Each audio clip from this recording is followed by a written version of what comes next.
تابعینی عزیز وانەی چوارەممان واتە lecture 4 لە modern physics دەست پێ دەکەین. هیوادارم سوود بەخش بێت.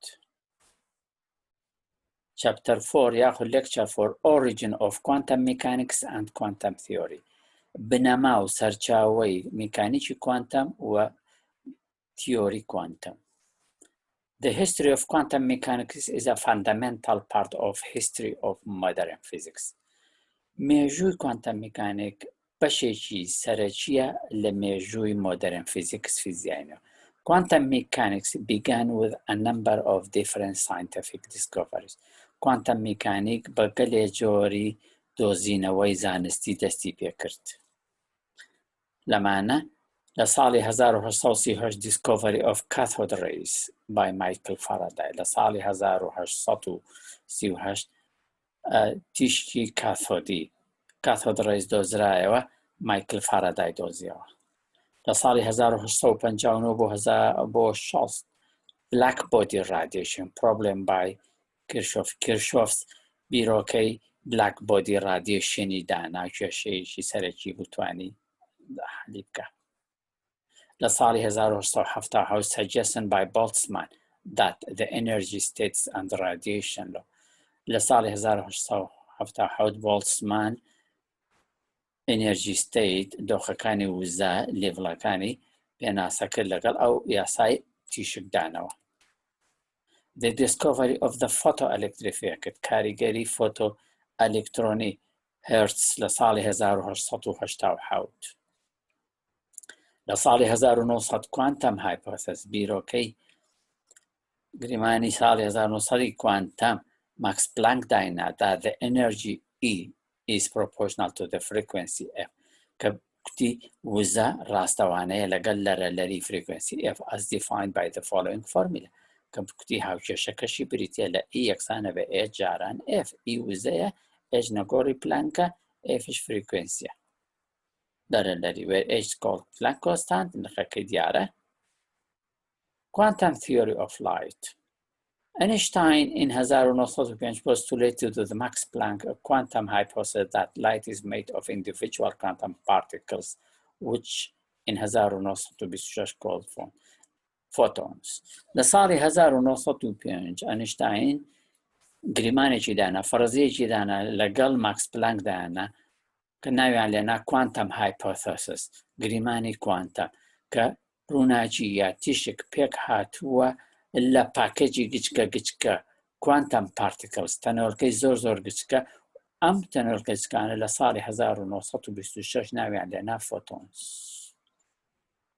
The photoelectric effect was observed when shining light of particular wavelengths on certain materials. کاریگەری کارۆ ئەلکترۆنی photoelectric effect کەی تێبینیکرا کاتێک تیشکێکیان بە درێژە شەپۆلێکی تایبەت خستە سەر مادەیە caused electrons to be ejected from those materials only if the light quantum energy was greater than the work function of the metal surface. تیشکێکیان خستە سەر هەندێک مادە تەماشایان کرد ئەلکترۆنات دەردەچێ. ئەو ئەلکترۆنانە کەی دەردەچێن کاتێک وزەی ئەو تیشکە زیاتر بێت لە وەرک فانکشنی سەرڕووی ئەو مادەیە. The quantum mechanics was explained by the group of physicists including Max Born, Heisenberg and Pauli in 1920. Quantum mechanics چیە تەفسیری کرد و چیە زۆر بە دوور و درێژی دیراسەی کرد و ڕوونی کردەوە لەلایەن کۆمەڵێک لە فیزیاییەکان لەوانە ماکس بۆرن، هایزنبرگ و پاولی لە ساڵی 1920. Quantum theory. لە ساڵی 1900 Planck said energy is quantized for the observed frequency dependence of the energy emitted by a black body. لە ساڵی 1900 پلانک وتی ئەنێرژی بە شێوەی پاکێجە کوانتەیە فریکوێنسی تایبەتی خۆی هەیە ئەتیماد دەکاتە سەر ئەو وزەی بلاک بۆدی دەیداتەوە. These energy quanta are called photons. ناویان لێنا photons. The idea of each photon has energy in terms of quanta was important. ئەو بیرۆکەیەی کوانتا کە ناویان لێنا فۆتۆن و هەرێکەی وزەیەکی تایبەت بەخۆی هەیە بیرۆکەیەکی زۆر گرنگ بوو بنەمای مۆدەرن فیزیکی دروست کرد. It solved the problem of black body radiation energy. و ئەمەش توانی کێشەی وزەی black body تەنی ڕەش چارەسەر بکە. لە ساڵی 1913 Bohr explained the spectral lines of the hydrogen atom again by using quantization. لە ساڵی 1913 بۆر توانی هێڵی شەبەنگەکانی گەردیلەی هایدرۆژین توانی تەفسیر بکە بە بیرۆکەی quantization کوانتا واتە فۆتۆنات. Black body radiation spectrum شەبەنجی black body. ئەمە شەبەنجی black body ئەگەر تەماشا بکەین بین spectral irradiance ئەو تیشکەی تەنەکان دەیداتەوە تەنی ڕێژ دەیداتەوە لەگەڵ درێژە پۆلەکەی ڕەسەم بکەین پیکەرڤەکان بەم شێوازە دەبێت. ئەمە ئەگەر بێت و پلەیگەرمەکەی 3000 کلڤن بێ شەبەنگە کێرڤەکە بەم شێوەیە 4000 کلڤن بێ بەم شێوە دەبێت 5000 بێ بەم شێوەیە دەبێت. بەڵام کلاسیکی کوتی یەک کێرڤە بەم شێوەیە بەس لێرە لە مۆدەرن فیزیکی زۆر بە جوانی تەفسیری کرد و کێرڤەکەی داوەتێ. ئەمەش لە دەرئەنجامی ئەلکترۆنێک با بڵێن لە خولگەی سێمەوە کە باز دەدا بۆ خولگەیەکی ناوە بڵێن بۆ نمونە بۆ خولگەی دووەم بازی داوە لە ئەنجامە تیشکێک دەداتەوە تیشکەکە فۆتۆنن ئەو فۆتۆنا وزەی هەیە ئەنەرژی هەیە یەکسانە بە h نیو مەبەستمان f یعنی فریکوێنسیەکە. Quantum theory. لە ساڵی 1923 دی بروگلی put forward his theory of matter waves by stating that particles can exhibit wave and particle characteristics. دی بروگلی یەکەم کەس بوو لە ساڵی 1923 بیرۆکەی دوانە دی بروگلی dual property دانا بۆ شەپۆلی مادەکان. کوتی تەنۆلکەکان دوو خەسڵەتیان هەیە خەسڵەتی شەپۆلی هەیە و خەسڵەتی تەنۆلکەیشی هەیە.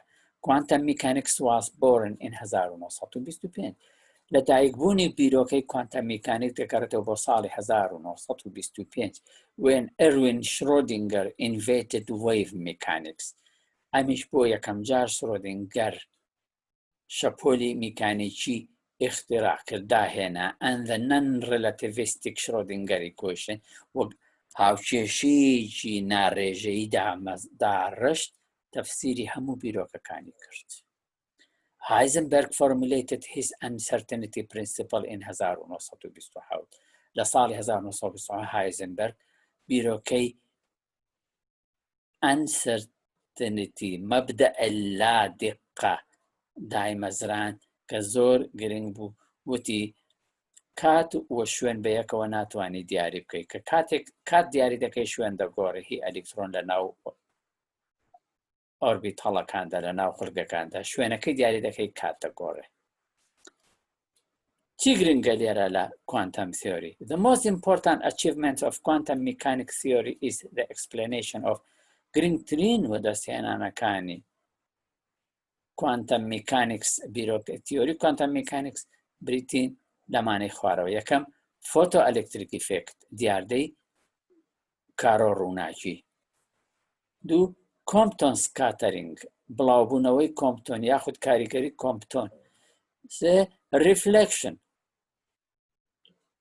دانەوە ریفراکشن شکانەوە دیفراکشن بڵاوبوونەوەی ئەکسڕەیس. لێرەدا من کۆتایی بە ئەم لێکچەرە وانەیە دەهێنم هیوادارم سوود وە خش بێ هەرچەندە وانەکە کورد بوو بەڵام بنەمایەکی سەرەکی کوانتام تیۆریمان باس کرد لەگەڵ ڕێزمدا و بە هیوای بینینتاندا بابەتەکانی داهاتوودا زۆر سپاس.